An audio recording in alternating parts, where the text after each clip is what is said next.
So guys, I-invite tayo sa Samsung Galaxy Unpacked 2025 and pinakita sa atin 2 new devices na ilo-launch itong July 9. And probably alam nyo na ahead of time, it will be the Samsung Galaxy Z Fold 7 and the Samsung Galaxy Z Flip 7. But in this video, pag-uusapan lang natin solely yung Samsung Galaxy Z Fold 7, what I think about it, what's my first impression, and kamusta naman na aking unang kalikot doon sa device na yun. So stay with me. So my first impression sa Samsung Galaxy Z Fold 7 is that it's the sexiest Z Fold ever. And probably the lightest din. It's just at around mga 216 grams and probably I would say na it has significantly improved over yung mga predecessor niya. And probably medyo mahirapan na si Honor mang-asar kay Samsung na, huy, slim down ka na, sobrang taba mo pa rin until now. Abangan natin kung anong magiging itsura ni Honor Magic V5. But for now, si Z Fold 7, pag naka-unfold siya, it's just around mga 4.2mm thick. And pag once na naka-fold siya, naka-sandwich siya, it's just 8.9mm thick. Which is by far sobrang slim down compared sa Samsung Galaxy Z Fold 6. Now, another thing that might interest you is yung kanyang outside screen. Dati inaasar ko si Z Fold kasi sobrang narrow ang kanyang screen on the outside, making it hard to type. Honestly, medyo inis ako pang nagtatype ako using both of my hands kasi masyado siyang cramped. But this time around, pero ngayon medyo pinalawak na ni Samsung dito sa kanyang Z Fold 7. And well, it shows. Sa Z Fold 6, it's 59.9mm wide. Ngayon, nag-improve siya by a 5mm na widening, making it 64.9mm wide this time around. Which for me, it's one of the biggest improvement na makikita mo on this Z Fold series. For me, mas na-appreciate ko to yung pagkalapad niya compare sa pagkanipis niya. Kasi mas madali na mag-type this time around. I did try to type kasi hindi ko siya ma-record, no? I'm just using my hand and wala akong dalang tripod. The typing experience is way better based sa aking experience, ha. Now, one thing to like naman dito sa kanya, if naka-unfold siya, you get a really nice immersive screen. Medyo wala ka na mapapansin namang crease dito. Well, kahit sa Z Fold 6 naman, halos wala ka na masyadong mapapansin. Pero one thing to like dito sa kanya, pag naka-open siya, straight na straight siya, hindi siya, medyo may kunting pagka-V,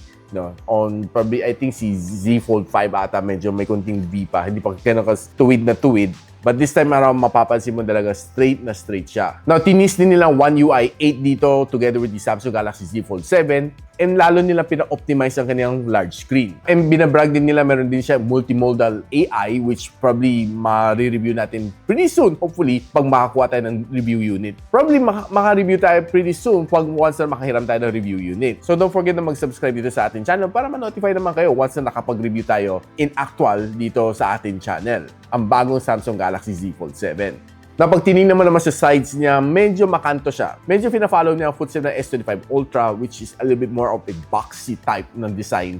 Wala naman ako naging problema doon. Except medyo edgy lang siya on the corners. Well, ang likod naman niya, okay naman sa akin. Nung hinihimas ko, napansin ko na smooth naman siya pero ang kanyang texture is matte finish. So expect na wala naman masyadong fingerprint nakakapit dito sa phone na ito. Medyo limited lang alam ko dito sa kanyang specs but I'll just share you what I know. Now, this phone is being protected with the Corning Gorilla Glass Victus 2 sa harap and of course, Corning Gorilla Glass Victus 2 din sa likod with a side aluminum frame to make it sturdy. And itong phone na ito has eSIM capability based sa nakita ko. Now, yung outside screen niya would be a 6.5-incher and yung screen niya inside would be a 8.2-incher. And what I heard is that this would also come together with the Qualcomm Snapdragon 8 Gen 3. Normally, it's a better enhanced edition para sa Samsung. But based on experience, si Samsung tinatrattle niya ang mga flagship phones niya down to a certain level. At hindi mo masasagat ang full potential ng processor.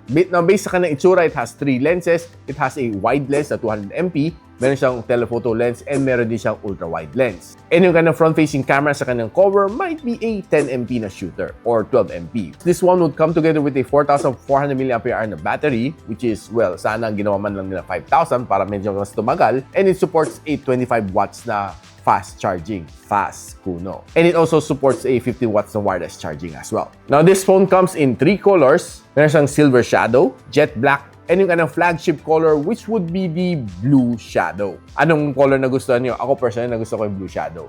So what's my verdict naman dito sa phone na ito? Well, I think this would start at around mga 105,000 pesos which is probably somewhere near sa presyo ng Samsung Galaxy Z Fold 6 or maybe a little bit higher a bit. no? Depende sa kanyang release dito sa Philippines. Pero tansya ko lang, that's just my guesstimate dito sa phone na ito.